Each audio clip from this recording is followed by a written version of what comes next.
le disais lorsque j'étais au Sénat américain. Merci, vous avez la parole.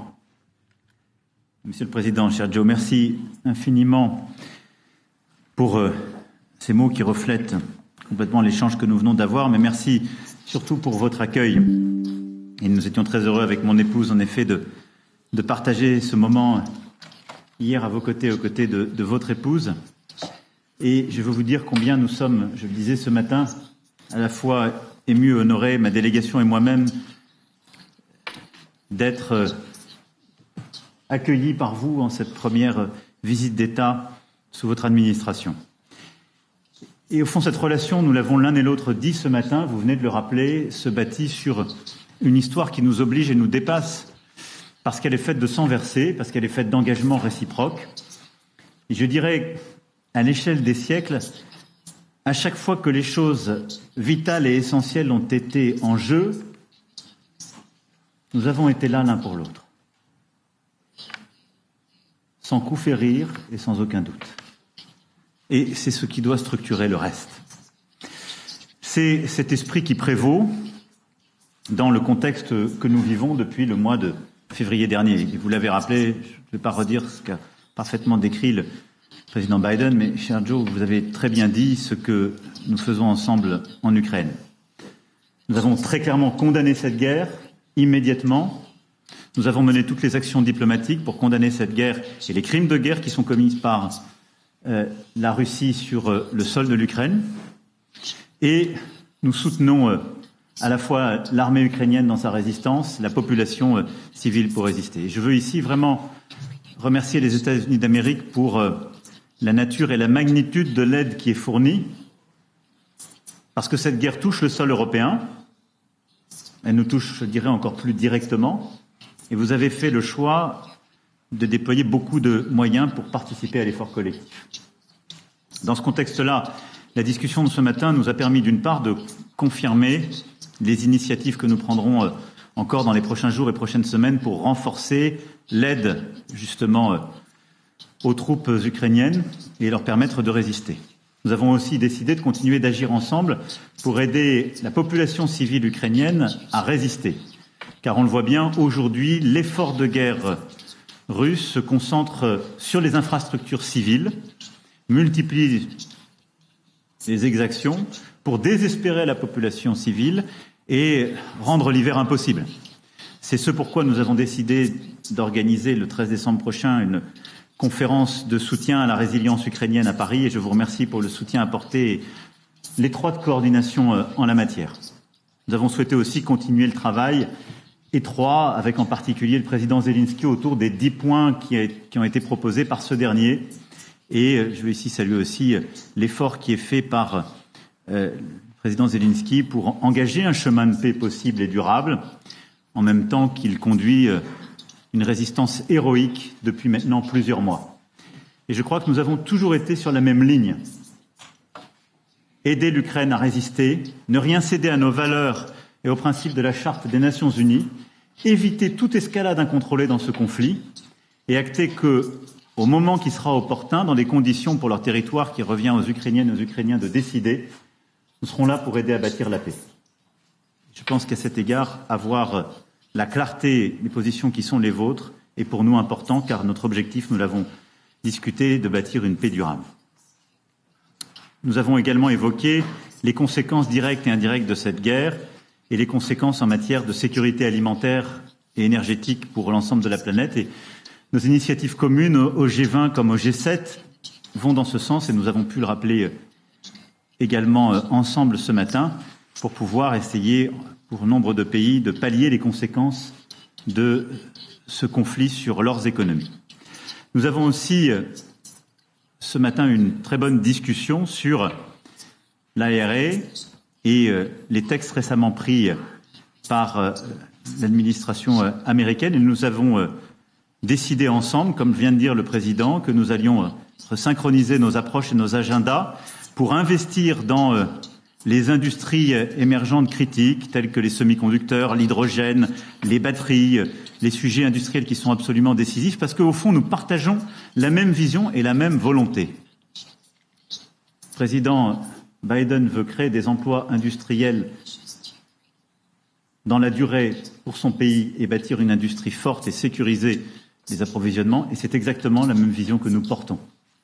Et c'est pourquoi nous avons donné mandat à nos équipes de poursuivre ce travail en coordination étroite pour pouvoir justement trouver des solutions sur les sujets identifiés et surtout avec une coordination avec l'ensemble des Européens d'une part et avec vous, pouvoir bâtir un agenda qui nous permet d'avoir plus d'emplois industriels et aux États-Unis et en Europe et garantir la force et la résilience de nos chaînes d'approvisionnement de manière intégrée. C'est notre volonté et de garder une forte intégration à cet égard. Ce travail en européen, c'est aussi celui que nous voulons conduire sur à peu près tous les sujets de l'agenda. Mais vous l'avez rappelé, Président, à l'instant, ce que nous voulons faire aussi, c'est développer plusieurs sujets d'avenir. Et les séances de travail que nous avons pu avoir hier, ce que nos ministres et nos équipes ont pu préparer, nous permettent d'acter aussi un agenda, je dirais, d'avenir et d'espérance, je l'évoquais ce matin, dans plusieurs domaines. Le spatial, avec à la fois des sujets de recherche, d'exploration, mais aussi des sujets industriels d'avenir. Le nucléaire civil, avec là aussi des nouveaux sujets de recherche communs, en particulier sur les techniques les plus avancées, car je crois pouvoir dire que pour l'un et pour l'autre, le nucléaire civil fait partie de la solution énergétique dans laquelle nous croyons et qui seul permet de réussir à créer des emplois, avoir une énergie sûre, compétitive et atteindre notre objectif de neutralité carbone en 2050. Nous avons eu aussi l'occasion d'avoir beaucoup d'échanges sur le quantique entre nos différents acteurs et en matière de technologie et justement d'innovation, là aussi nos délégations sont là pour illustrer tout le travail qui est fait pour continuer d'avancer sur un agenda commun. Enfin, c'est aussi nos engagements sur les grands sujets internationaux qui, je dirais, irriguent notre relation. Je ne saurais trop redire ici combien nous avons été heureux de voir votre choix, qui correspondait à vos engagements historiques et à vos engagements de campagne, de revenir sur les grands sujets internationaux, qu'il s'agisse du climat ou de la santé. Cela change la donne. Et là où nous avons pu résister pendant quelques années, nous avons pu réengager les efforts. Et en cette journée mondiale de lutte contre le sida, je veux ici dire de concert avec vous combien nous continuons à tenir cet agenda en effet d'éradication en 2030 et combien nos deux pays ont de concert œuvré ces dernières années dans le financement du Fonds mondial, dont nous sommes les principaux contributeurs, pour lutter évidemment contre le VIH, mais également contre la malaria et plusieurs autres virus qui ravagent en particulier les pays les plus fragiles et les populations les plus fragiles. Nous continuerons cet effort sans relâche. C'est la même détermination qui prévaut dans notre relation pour avancer ensemble sur les sujets de climat et de biodiversité. Au-delà de cette volonté d'avancer sur les innovations et un agenda de solutions sur le climat, nous avons acté là aussi plusieurs initiatives lors de cette visite d'État.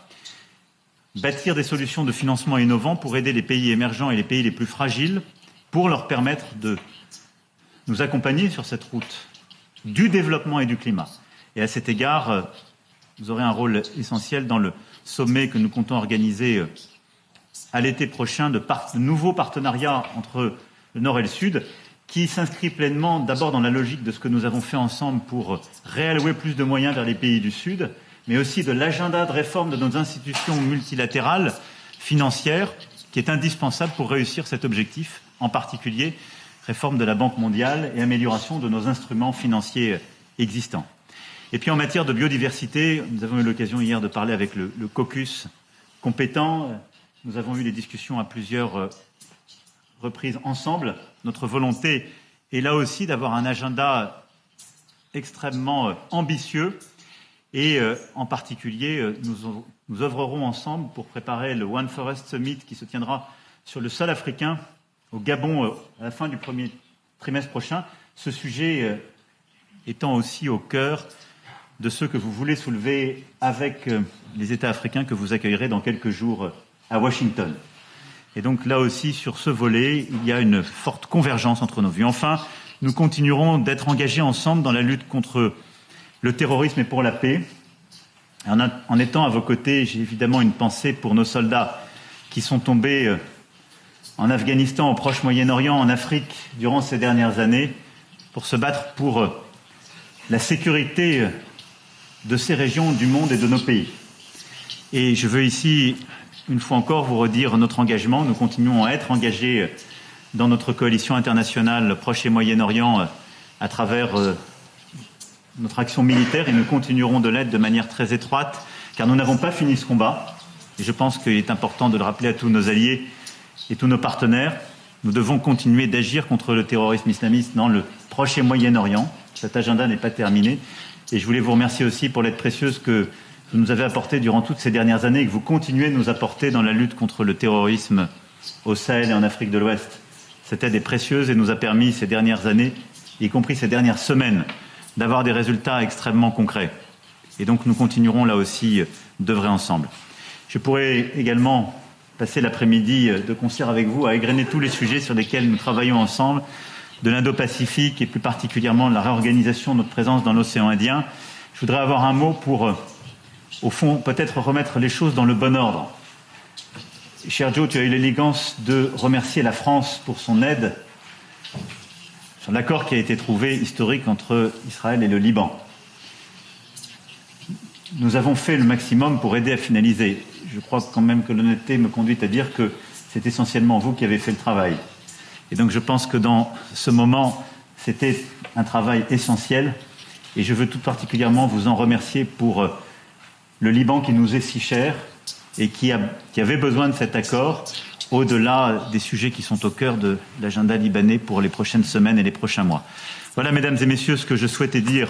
Et pour finir, je souhaitais vraiment remercier le président Joe Biden parce que ce qu'il a dit, je peux le dire à son endroit. Ce n'est pas simplement un dirigeant avec lequel nous partageons beaucoup de valeurs, beaucoup de combats. C'est un dirigeant avec lequel nous avons des discussions très franches et très directes, et respectueuses et engagées sur tous les sujets.